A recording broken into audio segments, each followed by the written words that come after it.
What is going on, people? K Wills here today to talk about the 11 talents that have been released by WWE today.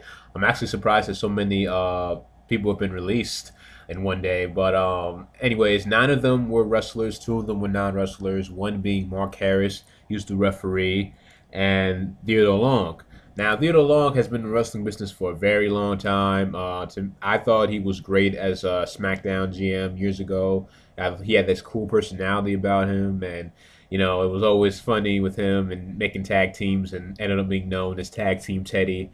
But, maybe the guy was set to retire soon and they just released him early because I figured, maybe they would have a job for him backstage if he still wanted to be, working. But people have to understand, he's been wrestling for a very long time. So, Teddy Long, best of luck with him in retirement because I do believe he's going to retire soon. I've heard much about that he's soon be done with wrestling, but the best of luck with him in the future. Now I'll talk about the 9 wrestlers that have been released. I'll first list them and then I'll talk about them individually. You got JTG, Drew McIntyre, Jinder Mahal, Oksana, Curt Hawkins, Camacho, Brodus Clay, Evan Bourne, and Yoshitatsu. JTG, I'm not really surprised because ever since Crime Time split, JTG hasn't really been doing much. They haven't had nothing for him to do.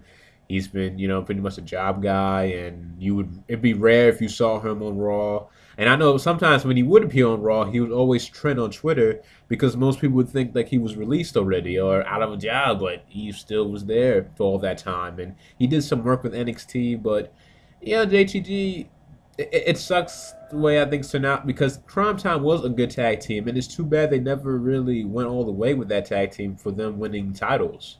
Even when the tag team titles were separate, you had some on SmackDown and titles on Raw.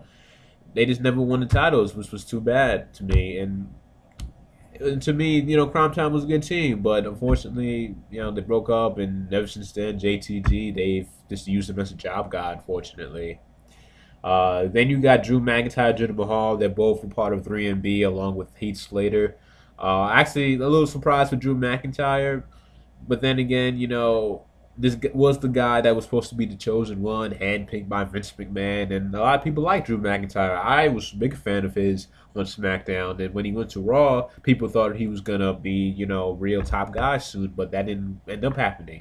He ended up losing a lot of matches, and you barely would see him, and just ended up being a job guy. Jinder Mahal, I was interested with Jinder Mahal what they're gonna do with him and Ryback.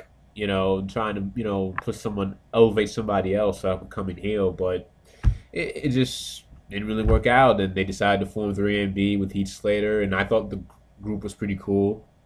Something, unique to do for them to have these 3 guys be a group. I wouldn't mind that. But then you see they lose so many times, and now 3MB is no more. I mean, Heath Slater gets 2 more guys, or Heath Slater goes back to the one-man band, man. It's too bad with Drew McIntyre. I really wanted Drew McIntyre to really elevate to the main event status because I really think he had his potential to be good, As he on SmackDown, he was very good as Intercontinental Champion as a heel also, but things happen. Oksana, she very attractive, but when it comes to the Divas division, she wasn't really put in the title picture. She was kind of like just there to have matches, and they didn't really do much with her. I mean, they did manage. She was a manager for Cesaro, but then they split. So, I mean, Oksana, it's too bad, but things like this happen. Then you have Curt Hawkins, and Curt Hawkins, in my opinion, they should have put him back with Jack Ryder. And I always felt like Curt Hawkins and Jack Ryder as a tag team could kind of be almost like an Edge and Christian when it comes to comedy. I really thought they had potential to be a good team, and they all former tag team champions. But they had him with Tyler Rex and somebody else. I forgot his name. Vance Archer. Oh yeah, if you guys remember who he is, he was tag teaming with him.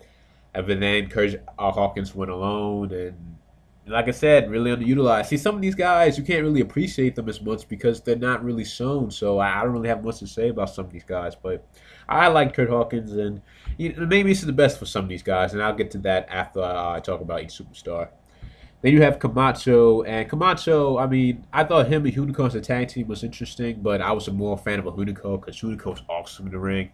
Like he's really good. If you guys look up some of his matches that he's had, he's very good inside the ring, and it's no surprise that he's the new Sin Cara because he works much better than Mystico.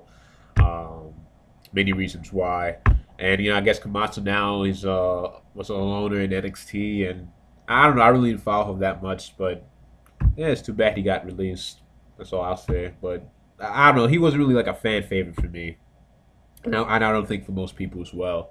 Brodus Clay was somebody I was surprised with because Brodus Clay did a lot of promotional work with the company. He was part of movies and Mega Be a Star campaign. And I just figured he would, be with the company for much longer and then be released. But I guess they just really had nothing for him to do. And I heard that him creative weren't really on the same page. And he was when he debuted with the Funkasaurus. I thought it was corny, but at the same time it was funny. He was getting over. Then the momentum stopped. He teamed up with Tenjai, tons of funk, but then Tenjai became an NXT announcer, and Brodus Clay became a heel. But it's just like after that, it's weird because Xavier Woods. I don't want to. Some people had said this, and you really think about it, it could be true that he stole, Brodus Clay's gimmick. He really did, and it's just like he stole the Funkadactyls, and it was just too bad, man. But Brodus Clay, I was really surprised. I figured he would stay with the company much longer, but things happen. Evan Bourne, I'm not surprised with because Evan Bourne, he said that he was going to return, many times, but he never did. I was a little disappointed in Evan Bourne because, when he was tag team champions with Kofi, he ends up failing the wellness policy. Then after the 30 days, he fails the wellness policy again. So I'm just like, dude, you finally are getting a push, and then you finally, screw up. I didn't like that with Evan Bourne. I thought he could have done better. Uh, but like I said, I guess maybe WWE decided, hey, this guy's really injury prone. He has 2 strikes. Just let's let him go. Then you have Yoshitatsu. I was a big fan of Yoshitatsu, ECW. A lot of people liked him on ECW. Then he went to Raw, and yet again, really nothing for him to do. He tag teamed here and there with like Mark Henry and Goldust, but it just, like I said, they just had nothing for him to do. Then he was NXT feuding with Tyson Kidd, and it's just nothing. I mean, they didn't really have nothing for him to do. He was just a job guy, pretty much. And it's too bad because Yoshitatsu is actually a pretty cool dude. And on Twitter, he's very active with his fans and the Yoshi Army. Yoshitatsu is a good guy. And it's too bad that because I couldn't really see him be a good mid card guy. I always thought maybe he could be the Intercontinental Champion, but of course, that never happened. And yeah, that's pretty much all the list of all the people who've been released. And like I said, maybe this is the best for some of these guys because most of the people on this list are in their late 20s and early 30s. They're still young and can still make a good career out of themselves in the wrestling business, like JTG, McIntyre, Mahal, Hawkins. A lot of these guys are young, so they can move on. Now, as it goes, so some cool should go to TNA. Evan Bourne probably would fit in the X division. I could see Yoshitatsu, Curt Hawkins, and even maybe a Drew McIntyre go to TNA.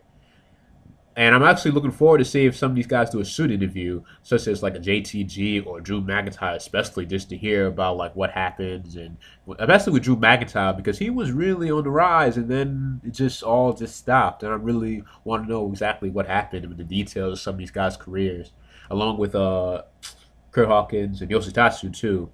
And this year, some of these guys. I think some of these shoot interviews should be interesting if they ever do decide to do one. But yeah, that's my thoughts on all these the releases of all these 11 talents. This kind of thing happens, but I didn't figure like 11 talents in one day. That's crazy. And there might be more. We don't even know. But thanks for listening in. I'll see you guys later. Leave your thoughts down below. What's release were you surprised with? Thanks for watching. I'll see you guys later. Comment, rate, subscribe. Peace and have a good day.